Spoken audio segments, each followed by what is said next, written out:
Hey everyone, this is Fedde Le Grand, and you're watching Toasted.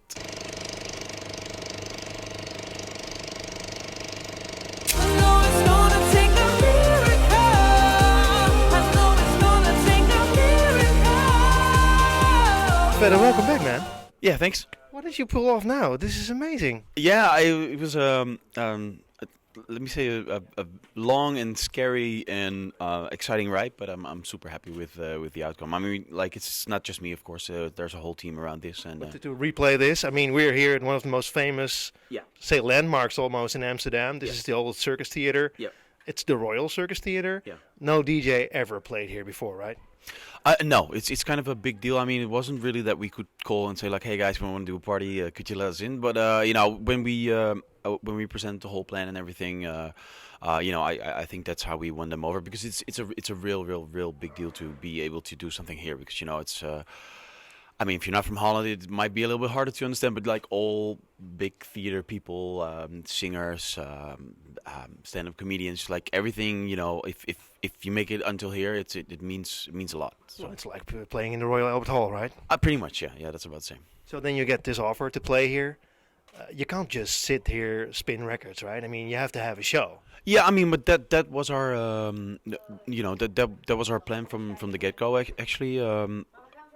Because it's me and Sjoerd, which is he works at RTL, and we were talking a lot because they wanted to do more with dance. I wanted to do my own show for a long while, so we kind of came together. And when this opportunity presented itself, we kind of figured that we kind of wanted to blend theater elements with a regular dance show because it's still a dance show at the heart, but I think there's full-blown entertainment, like pretty much the whole night. So I think it's a very surprising and very entertaining night. And I think it's a very new night as well. I think I mean, I was thinking Cirque du Soleil immediately. This doesn't stop here, right? No, I mean, there. Well, I wouldn't go that far. I mean, Cirque du Soleil is of course like it's a. You know what I'm saying, right? Yeah, definitely. But I think the cool thing is.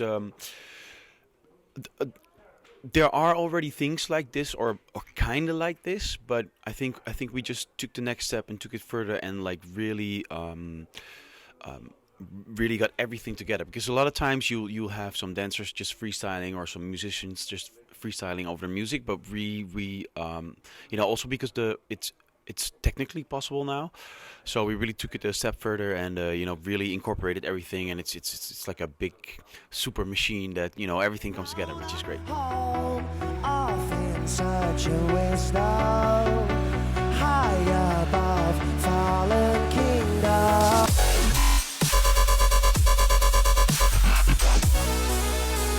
Showing us where we belong.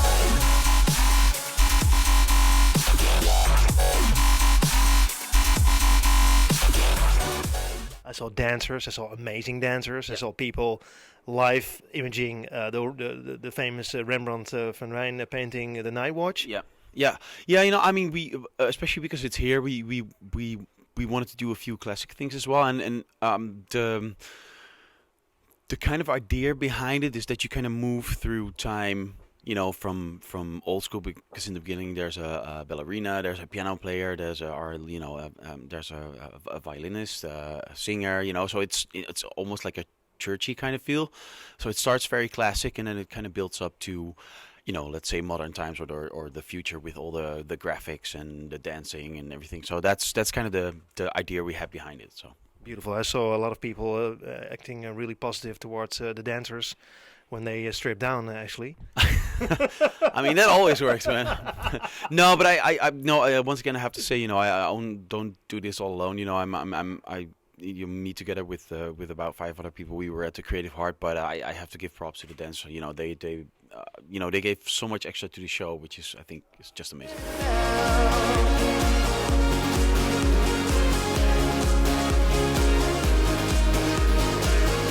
This is a circus theater. There are no seats here, right? It's just you can't dance, actually. Yeah, I mean, normally the whole room is filled up with seats, but for the actual floor, we were able to take all of them out, and I think they're actually behind us.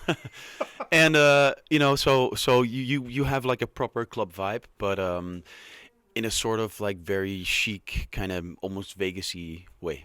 Hey, this is actually, I mean, it must have crossed your mind. This is taking a risk, right?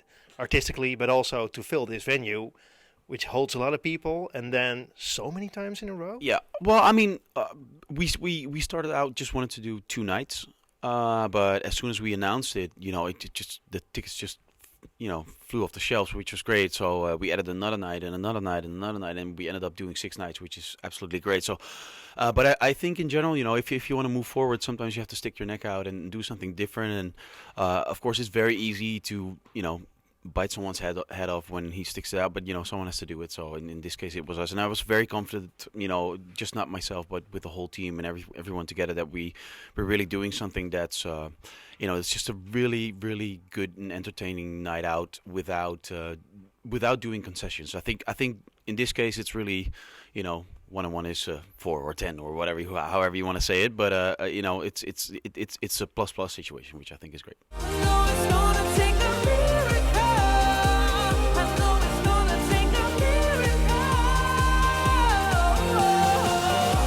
You were ascending in a DJ booth when you start, right? Yeah. Must be scary.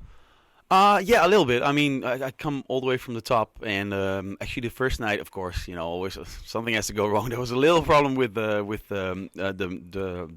cable. Yeah, tilde, because like there are 4 cables that get you up there, and just one refused. So we were just kind of like, it's just a little bit scary. I mean, thank God it was going up and not going down, because that could have been hurtful. But other than that, it's fine. Hey, of course you're playing all the hits, right? You're playing your own hits here as well. Yeah.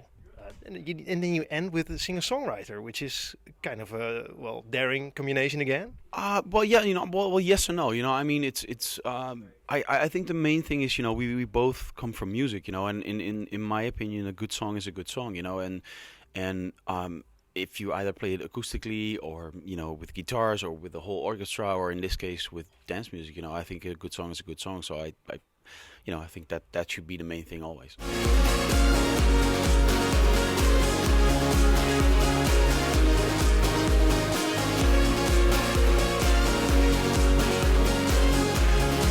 Amsterdam, please. For all those people, those fans who are not living in Holland and who couldn't make it here, will you bring this outside of Holland?